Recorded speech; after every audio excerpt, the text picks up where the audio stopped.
Coach na putol lang binti, inspirasyon sa mga aspiring swimmer sa Gaza, Palestine. At visual artist sa Tunisia, gamit ang scrap metal sa kanyang obra. Tunghayan sa Globalita. Inspirasyon para sa mga aspiring swimmers ng Gaza, Palestine ang kanilang 42 anyos na swimming coach na si Maji El Tatar. 9 taong gulang si Tatar nang maputulan ng kanang binti dahil sa aksidente.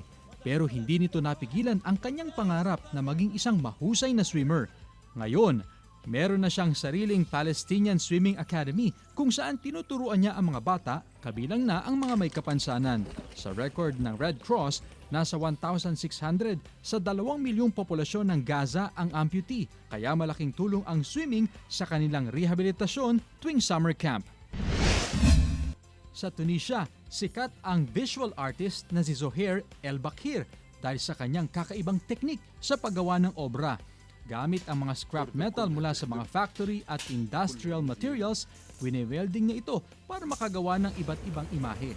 Kalimitan, sa araw-araw na buhay siya kumukuha ng inspirasyon at pinili raw niyang medium ang mga patapong bagay bilang simbolo ng pagkakait, lungkot, saya at pagnanais. Ngayon, ang kanyang passion sa artwork, kanya na ring pinagkakakitaan. Chris Zuniga para sa Mornings with GMA Regional TV.